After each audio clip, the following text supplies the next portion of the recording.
year was 2003, November 2003.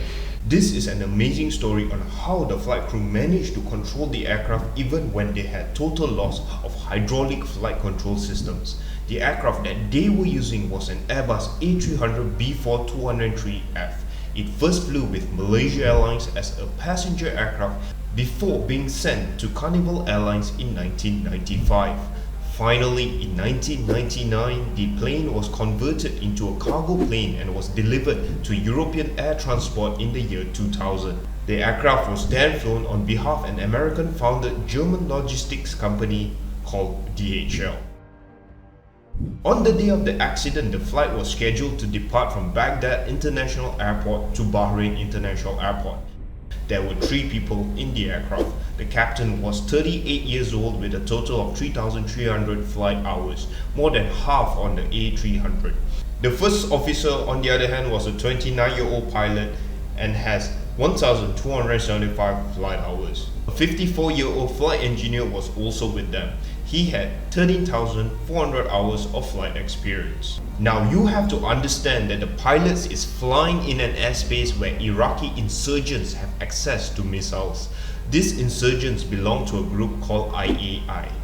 It was formed when the US troops started attacking Iraq in 2003, and so the pilots took precautions during the initial climb.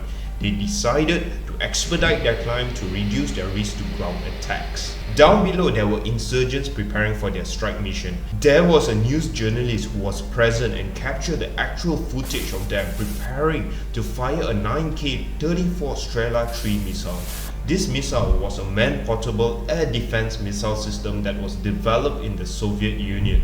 As the aircraft was climbing out of 8,000 feet, one of the insurgents fired a Strela 3 missile and it hit the rear of the left wing between the engine and the wingtip. What happened next was that the warhead damaged the back part of the wing structure and caused a fire.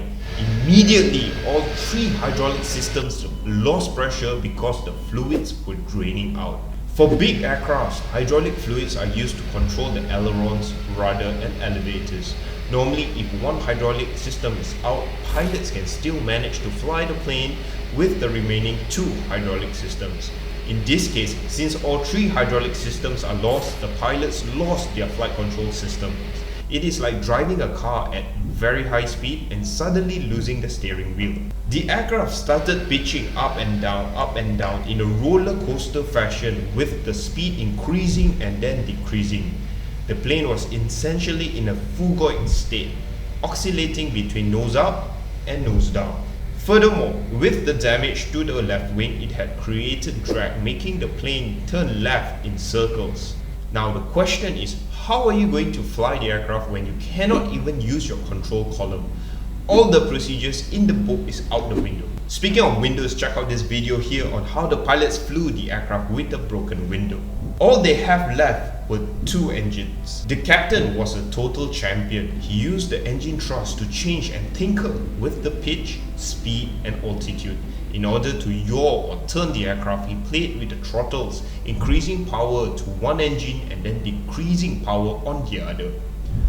After a few minutes of experimentation, the captain managed to stabilize the aircraft. Even so, there were times when they almost lost control of the aircraft, with the plane diving down and having a steep angle of bank. The crew knew that they were on fire and they were also afraid of being shot a second time. They were right to be concerned. The second missile that was shot missed the plane. The captain then asked the engineer to lower the gear. As there were 0 hydraulic fluids available, the engineer had to do it manually using a special tool and allow gravity to do its job. But what happens when you lower the gears? You increase the drag of the aircraft. The aircraft started pitching up and caused the speed to decrease rapidly. Before we continue, do like and subscribe and click on the notification bell if you enjoyed it so far. It will really help out the channel. I truly appreciate your support. Thank you, and now back to the show. At near stall speed, the captain reduced power so that the nose of the aircraft can lower down. The crew then told Baghdad Tower to keep both runways open for them. By then, military Apache helicopters were present to provide information for them. Now, they have another problem. fuel has been leaking from the left wing and now one of the tanks are empty. As the crew find their way back to the airport, they requested for full firefighting services on the ground.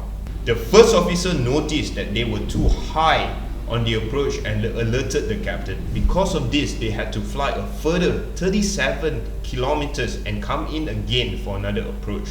By this time, the fire is still raging on their left wing. They have already been flying for 30 minutes. If the left wing failed, it would be even more disastrous.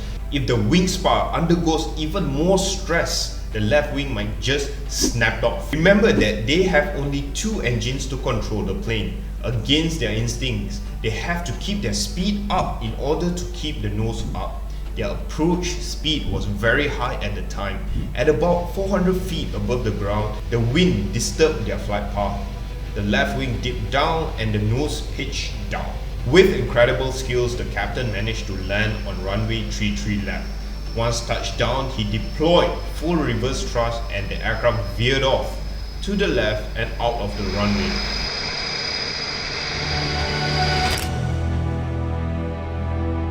All 3 crew managed to evacuate out of the plane safely.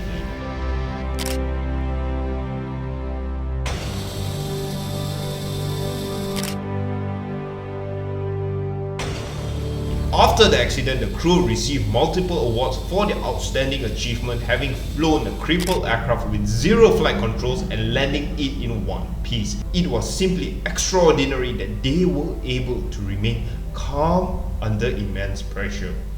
The aircraft was repaired and re-registered. After that, it was put up for sale but remained unsold. The aircraft did not fly again after the incident and was at last scrapped. Do comment below on what you think of this incident. Thank you so much for watching and I will see you in the next video. Bye.